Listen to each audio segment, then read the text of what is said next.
कानाफूसी और चर्चा पर आधारित है। इस सप्ताह कई रोचक खबरें हैं, तो चलिए शुरू करते हैं इस बार का पावर सेंटर।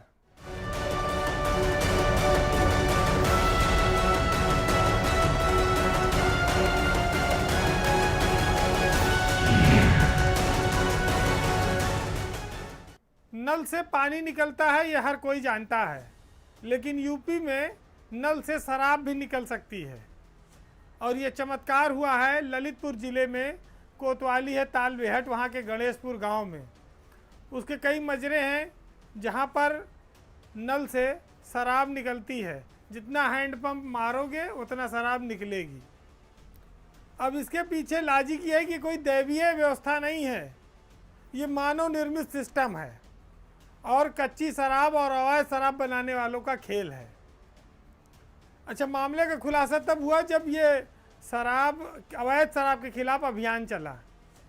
जब तालबेहट क्षेत्र के गणेशपुर गांव में पुलिस ने छापा मारा तो वहां अधिकारी भी ये देखकर हैरान थे कि सब कुछ सामान्य था, लग नहीं रहा था, कहीं मिल नहीं रहा था कि शराब बन रही है और बिक रही है।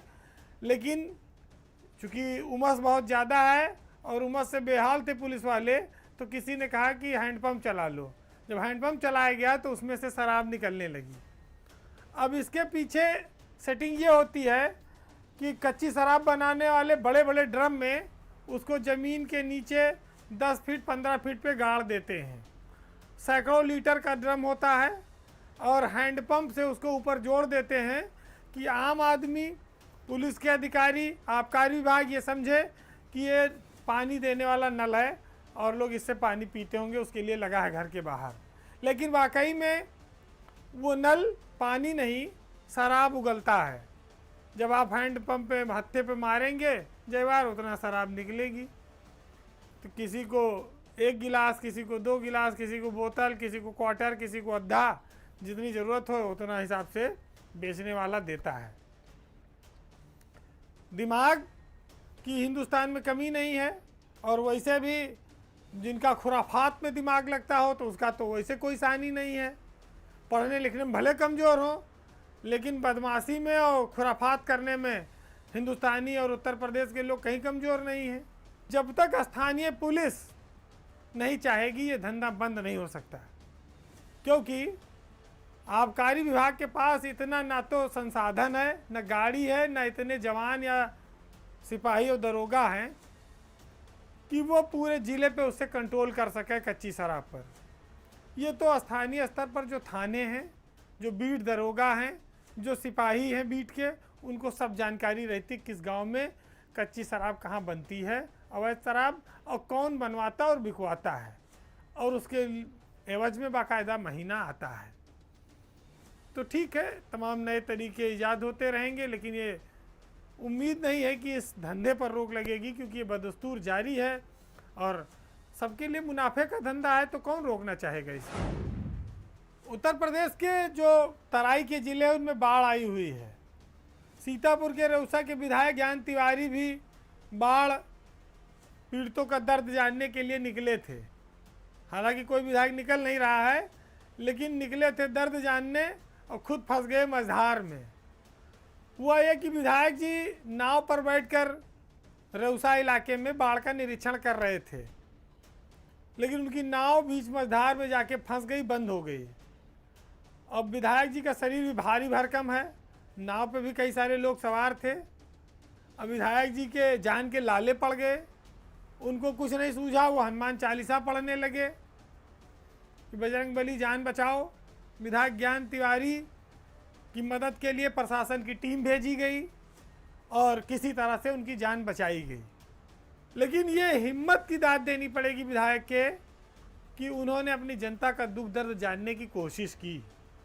अन्यथा कितनी जगहें ऐसी हैं, बाराबंकी, फैजाबाद, अम्बेडकर नगर, आजमगढ़, लखीमपुर, पीलीभीत, न कोई अधिकारी जा पा रहा है, न कोई जनप्रतिनिधि जा रहा है।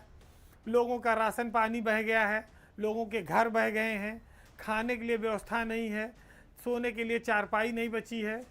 घरों में छोटे छोटे बच्चे हैं, जहाँ वो ऊंचे इलाके पे बैठे हैं वहाँ पर सांप, गोजर, बिच्छू सब निकल रहे हैं। रात रात भर लोग सो नहीं पाते हैं, जानवरों को खिलाने के लिए भूसा और चारा नहीं है। तो एक विधायक ज्ञान तिवारी ने कम से कम ये जानने की कोशिश की, तो इसलिए ज्ञान तिवारी का आभार और बजरंग बली की कृपा उन पर बनी रहे। वैसे तो उत्तर प्रदेश की पुलिस जो है अपने भ्रष्टाचार और अराजकता और कहिए गुंडा राज को लेकर चर्चा में रहती है, लेकिन इस पुलिस में कई ऐसे चेहरे भी हैं जो ईमानदारी की मिसाल हैं, जिनका नाम सुनने के बाद यह एहसास होता है कि हमारी पुलिस को ऐसे ही अफसरों की ज़रूरत है, ऐसे ही अफसरों की ज़रूरत थी। ताज़ा मामला प्रतापगढ़ के इंस्पेक्टर अजय सिंह से जुड़ा है, जिनकी कोरोना के चलते हाल ही में मौत हो गई। अजय सिंह अपने खाते में मात्र 926 रुपया छोड़कर गए हैं। अब आप सोचिए किसी इंस्पेक्टर के खाते में 926 रुपया आज की तारीख में होगा। क्यों? अजय सिंह एक ईमानदार पुलिसकर्मी थे, पूरे महकमे में उनके नाम ईमानदारी की चर्चा है। उनकी असामयिक मौत से उनके परिवार के सामने आर्थिक संकट आ गया है। चंदौली के वो रहने वाले थे, 2001 बैच के वो दरोगा थे, 19 साल की उनकी नौकरी हो चुकी थी और खाते में 900 रुपया मात्र। बड़ा आश्चर्य की बात होती है क्योंकि वो ईमानदार आदमी था। कई जिलों में थाना अध्यक्ष रहा, वो प्रतापगढ़ में भी कई थानों पे रहे और स्वाट टीम के प्रभारी थे। अब एक ईमानदार पुलिसकर्मी की मौत हो गई और उसके परिवार के सामने आर्थिक संकट है और उसकी मदद करने वाला कोई नहीं। भला हो राजा भैया जैसे विधायक का, जिन्होंने चिट्ठी लिखी मुख्यमंत्री को और 20 लाख रुपया आर्थिक सहायता देने की मांग की अजय सिंह के परिवार को। राजा भैया ने मुख्यमंत्री से कहा है कि अजय सिंह एक ईमानदार अफसर थे, पुलिस का एक ऐसा चेहरा थे जो मानवीयता से सरोबोर था और जिसने अपने जीवन में किसी को सताया नहीं, ईमानदारी से नौकरी की। उनके परिवार के पास खाने पीने का पैसा नहीं है, उनकी आर्थिक मदद की जाए, 20 लाख रुपए की उनको आर्थिक मदद दी जाए। रघुराज प्रताप सिंह राजा भैया ने बाकायदा चिट्ठी लिखी है। तो स्वाभाविक है कि ऐसे पुलिस वालों पर हम सबको फख्र होना चाहिए कि जिसके खाते में पैसा नहीं है, जिसके बीवी बच्चे हराम की कमाई या भ्रष्टाचार की कमाई से नहीं पले बढ़े हैं। दूसरा एक मामला मथुरा का है, जहां यात्रियों से भरी एक बस पुल के नीचे फंस गई। प्रमोद शर्मा जो फायर अफसर है मथुरा के, अपनी जान पर खेलकर वर्दी पहनकर वो आदमी पानी में घुस गया, गले से बराबर पानी। एक एक आदमियों को बस से निकाला गया। ऐसे जाबाज अजय शर्मा, ऐसे ईमानदार अजय सिंह पुलिस महकमे के चमकते सितारे हैं। इनकी ओर लोगों का ध्यान नहीं जाता है, लेकिन हम इस खबर के माध्यम से जनता को और सरकार को ध्यान आकर्षण करते हैं कि ऐसे अफसरों का सम्मान होना चाहिए, जो आधी रात को बस डूब रही है और बस के एक एक यात्री को पानी में घुसकर बचा लाए टार्च की रोशनी में। तो ऐसे प्रमोद शर्मा का तहे दिल से सम्मान है कि उनके लिए अपना जीवन नहीं, छोटे छोटे बच्चों का, लोगों का जो बस में फंसे थे उनका जीवन बहुत महत्वपूर्ण था, जिसको उन्होंने जान पर खेल कर बचाया। पुलिस वालों के साथ रहते रहते कई बार प्रशासन के अफसर भी कानून को हाथ में लेने लगते हैं। बलिया के बेलथरा रोड के एसडीएम अशोक चौधरी की गुंडागर्दी सोशल मीडिया पर, टीवी चैनलों पर खुलेआम वायरल है। मास्क के नाम पर जिस तरह से लोगों पर लाठियां बरसाई गई, ये तानाशाही और पद के दुरुपयोग को दर्शाता है। सरकार ने कोविड काल में लोगों से अपील की है कि वो मास्क जरूर लगाएं। मास्क न लगाने पे जुर्माना होगा, लेकिन अशोक चौधरी को क्या नशा चढ़ा कि दुकान में रुमाल लगाकर सामान बेच रहे 2 नवयुवकों को घसीटकर लाठियों से उन्होंने पीटा। ना अपनी उम्र का उनको लिहाज है, ना अपने पद का। वो खुद ही लाठी लेकर सड़क पर निकल गए, तहसील में निकल गए, जो मिला लाठियों से पीटते चलो। अराजकता का राज है, गुंडागर्दी की हद है। एसडीएम का ये उत्पात, ये तांडव टीवी चैनल पे खुलेआम सब लोगों ने देखा। महिला बुजुर्ग किसी को नहीं छोड़ा। इतना तानाशाही। खैर भला हो मुख्यमंत्री योगी आदित्यनाथ का, उन्होंने अशोक चौधरी को तुरंत निलंबित कर दिया। उनके खिलाफ उभाव थाने में मुकदमा भी दर्ज किया गया, लेकिन वो मामूली धारा में है, उसका कोई बहुत ज़्यादा इफेक्ट नहीं दिखता। अब वो लखनऊ के राजस्व परिषद से एसडीएम साहब संबद्ध किए गए हैं। उनका कहना था भारत समाचार पर कि हमारे होमगार्डों के साथ इन लड़कों ने बदतमीजी की। चलो इन 2 लड़कों ने बदतमीजी की तो आपने उनको निकाल के पीटा खूब, थानेदार को भी नहीं बुलवाया। लेकिन तहसील में जो लोग काम कराने आए थे और जो मास्क लगाए थे उनको क्यों पीटा? फिर तहसील से निकल पर रोड पर जो लोग मोटरसाइकिल से पैदल जा रहे हैं उनको क्यों पीटा? उनके ऊपर क्यों लाठियां बरसाई? ये अंग्रेजों का राज है, तानाशाही का युग है, या एक अफसर का ये काम है इस तरह से करना? अशोक चौधरी पर और कड़ा मुकदमा दर्ज होना चाहिए था। उनके साथ रियायत की गई। कोविड काल में जब लोगों के पास खाने पीने का संकट है, लोग वैसे सोशल डिस्टेंसिंग का पालन कर रहे हैं, रोजगार नहीं है, जो बच्चे बाहर नौकरी करते थे उनकी नौकरी छूट गई, वो घरों पे आके परचून की दुकान चला रहे हैं, आप उनको बेतहासा पीटे डाल रहे हैं। ये कहाँ का न्याय और कहाँ की अराजकता है? अशोक चौधरी पर और कड़ा मुकदमा दर्ज होना चाहिए और ऐसे लोगों को तो कड़ी से कड़ी सजा मिलनी चाहिए। बीजेपी सरकार के कामकाज पर अब उनके ही विधायक सवाल खड़े करने लगे हैं और सबसे महत्वपूर्ण मामला गोरखपुर से विधायक आरएमडी अग्रवाल का एक ट्वीट है जिसने हंगामा मचा रखा है। उन्होंने उत्तर प्रदेश के पुलिस से जुड़े 2 प्रमुख अफसरों पर निशाना साधा है।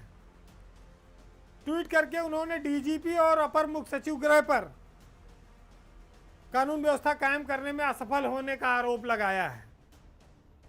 20 तारीख से उत्तर प्रदेश में विधानसभा का सत्र शुरू हुआ।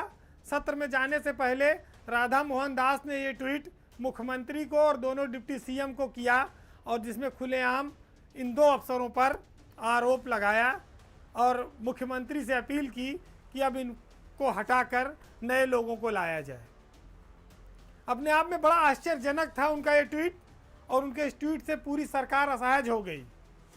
तमाम सारी बातें शुरू हो गई क्योंकि बहुत सारे विधायक पहले से ही सरकार के अफसरों पर तमाम सारे आरोप लगाते रहे हैं, चाहे सीतापुर से राकेश राठौर हों, चाहे हरदोई से श्याम प्रकाश हों, या अभी अलीगढ़ में जो राजकुमार सहयोगी के साथ पुलिस से मारपीट हो गई। देवमणि द्विवेदी ने सरकार को वैसे पहले ही सवाल लगा दिया था, उनकी चिट्ठी जो वायरल हुई थी एक, जिसमें ब्राह्मणों पर अत्याचार की बात कही गई थी। तो राधा मोहन दास गोरखपुर के उनके कार्यकर्ता का रिश्तेदार है जो लखीमपुर में रहता है, उसकी 28 जून को हत्या हो गई थी सदर बाजार थाना क्षेत्र में, जिसमें कार्रवाई नहीं हो रही थी। राधा मोहन दास अग्रवाल ने कई बार कोशिश की लेकिन कार्रवाई नहीं हुई, जिसके चलते उनको ये ट्वीट करना पड़ा। वो बीजेपी से 4 बार से लगातार विधायक हैं। जननेता के तौर पर उनकी पहचान है क्योंकि वो क्षेत्र में पानी में घुसकर गांव-गांव, मोहल्ले-मोहल्ले जाते हैं। यहाँ तक कि जो काम भी चल रहे हैं उनके इलाके में उसका वो खुद स्थलीय निरीक्षण करते हैं, चीज़ों को देखते हैं कि कौन सामान अच्छा है, किसकी क्वालिटी घटिया है, उसकी भी वो लगातार शिकायत करते रहते हैं। उनके द्वारा जो ये मुद्दा उठाया गया इसको समाचार पत्रों ने भी बहुत प्रमुखता से उठाया। समाचार पत्रों में भी राधा मोहन दास अगले दिन छाए रहे और उनके द्वारा जो सवाल खड़ा किया गया वो सरकार के 2 बहुत शीर्ष अफसरों के लिए था, जिसके चलते बीजेपी में अंदर खाने इस बात को लेकर बड़ी चर्चा थी कि सरकार ने राधा मोहन दास पर दबाव डलवाकर वो ट्वीट हटवा दिया और उनकी डिमांड पर लखीमपुर खीरी के उस थानाध्यक्ष के खिलाफ भी कार्रवाई हुई। लेकिन जैसा पहले भी बात आती रही है कि विधायक अफसरों को लेकर कहीं ना कहीं नाराज रहते हैं, लेकिन मुख्यमंत्री का जिला है गोरखपुर और वहीं के विधायक द्वारा जो मुद्दा उठाया गया उससे निश्चित ही पूरे प्रदेश में इसको लेकर चर्चा हुई, सनसनी मची, तहलका मचा कि आखिर विधायकों को ऐसे क्यों बोलना पड़ रहा है, कहाँ कमी है जहाँ दूर किया जाना चाहिए और सरकार को भी सोचना होगा कि अगर प्राइमरी स्तर पर, प्राथमिक स्तर पर चीज़ें ठीक होती तो शायद इतने ऊपर लेवल तक बात नहीं आती। यूपी सरकार में कार्रवाई के मामले में कई बार दोहरा मापदंड देखने को मिलता है। पिछले दिनों आईएएस और आईपीएस अफसरों के तबादले हुए, जिसमें कई सारे डीएम और एसपी थे। सबसे ज़्यादा चर्चा बिजनौर के एसपी संजीव त्यागी के तबादले की बनी, क्योंकि जब वो ट्रांसफ़र हो गए तो उन्होंने बिजनौर में कई थाना अध्यक्ष और दरोगा और सिपाही बदल दिए और आरोप ये लगा कि इसमें धन उगाही हुई है। वो बिजनौर से प्रतापगढ़ के एसपी बनाए गए थे। सरकार को जब इसकी हवा लगी तो उसने आईजी को जांच के लिए भेजा और संजीव त्यागी को प्रतापगढ़ में एसपी पद पर ज्वाइन करने से रोक दिया। बाद में उनको डीजीपी हेडक्वार्टर संबद्ध कर दिया गया और ये माना गया कि उन्होंने भ्रष्टाचार किया ट्रांसफ़र के बाद। लेकिन इसी तरह के मामले में पीलीभीत के डीएम वैभव श्रीवास्तव पर मेहरबानी जारी है। वैभव श्रीवास्तव तो अपने नाम के विपरीत कोई ऐसा कारनामा बचा नहीं जो वहाँ पर पीलीभीत में उन्होंने अंजाम न दिया हो। भ्रष्टाचार के कई सारे मामले उनके टाइम में उजागर हुए, चाहे कोरोना काल में उनके तहसीलदारों ने मिलकर 300 मुकदमों का निपटारण कर दिया हो, कोरोना काल में ताली थाली और रैली निकालने का मामला उनके टाइम में आया, और वैभव श्रीवास्तव ने सरकारी फंड से अपने घर की तमाम सारी सड़कें बनवा डाली। वही वैभव श्रीवास्तव जब ट्रांसफ़र हुए गए तो उन्होंने कई सारे तहसीलदार बदल डाले और एसडीएम बदल डाले और इसकी चर्चा खूब हुई, लेकिन उन्हें पीलीभीत से रायबरेली का डीएम बना दिया गया और डीएम पद पर उन्होंने ज्वाइन भी कर लिया और उनका कुछ नहीं बिगड़ा। हाँ, इतना ज़रूर हुआ कि वैभव श्रीवास्तव ने जब संजीव त्यागी का हश्र देखा तो बैक डेट में वो तबादला आदेश रद्द कर दिए। एसडीएम के 3 तबादले किए उन्होंने अपने तबादले के बाद और फिर बाद में उनको रद्द कर दिया। अब वैभव श्रीवास्तव किसी से पीछे रहने वाले अफसर नहीं हैं, लेकिन आईपीएस में जब त्रिवेणी सिंह ने भी यही काम किया, जो आजमगढ़ से हटे, गोरखपुर से जो हटे गुप्ता जी वो भी यही करके हटे, इन सब के आदेश को खारिज कर दिया गया। डीआईजी आजमगढ़ ने त्रिवेणी सिंह के जो दरोगा और सिपाहियों के उन्होंने ट्रांसफ़र किए थे उनके सारे आदेश निरस्त कर दिए। जो पुलकित खरे नए डीएम बनकर गए पीलीभीत में, उन्होंने भी पुराने डीएम वैभव श्रीवास्तव के सारे आदेश रद्द कर दिए। लेकिन सवाल सिर्फ इतना खड़ा होता है कि संजीव त्यागी को सजा दी गई, उनकी जांच हुई, उनकी बदनामी हुई, लेकिन इसी तरह के मामले में वैभव श्रीवास्तव पर मेहरबानी क्यों हुई? सिर्फ इसलिए कि वो आईएएस अफसर हैं। तो कार्रवाई जब 2 तरह की दिखेगी तो सवाल तो जरूर लोग खड़े करेंगे, पब्लिक में चर्चा होती है, सत्ता के गलियारों भी इसको लेकर काफ़ी चटपटी बातें हुई, कई सारे लिंक की बात, जुगाड़ की बात कही गई, वैभव श्रीवास्तव की पकड़ की बात की चर्चा हुई कि आईपीएस अफसर क्या कमज़ोर है कि उसकी गर्दन काट दो, नाप दो पहले और आईएएस अफसर को छोड़ दो, जिसने भ्रष्टाचार के तमाम सारे नए मापदंड छुए हों, जिसकी तारीफ में कहने को अब कुछ बचा ना हो। वैभव और कहा जाए दूसरा शब्द ठीक नहीं होगा, अपने नाम के अनुरूप वो कोई काम ऐसा नहीं कर पाए जिससे उनके सरकार का सम्मान बढ़ता, सरकार का वैभव बढ़ता और उनका खुद का। लेकिन ये सरकार ने और सरकार के जो लोग बैठे हैं वो शायद ऐसे अफसरों को संरक्षण देते होंगे, लेकिन ये जरूर है कि उत्तर प्रदेश में आईएएस और आईपीएस में कार्रवाई के स्तर पर भेदभाव दिखा है और ये भेदभाव दोनों को बराबर कैडर अखिल भारतीय सेवा है। ये भेदभाव आज से नहीं, हमेशा से होता रहा है, लेकिन हिम्मत किसी की बोलने की नहीं होती है। सरकार सभी के साथ समान व्यवहार की बात करती है, जो गलत करेगा चाहे वो छोटा हो या बड़ा, सरकार कहती है हम कार्रवाई करेंगे बिना भेदभाव के। लेकिन देख लीजिए, रायबरेली में पहुंचकर साहब मौज कर रहे हैं, जो पीछे कर आए उस पर पानी डाल दिया गया, कोई देखने वाला नहीं है।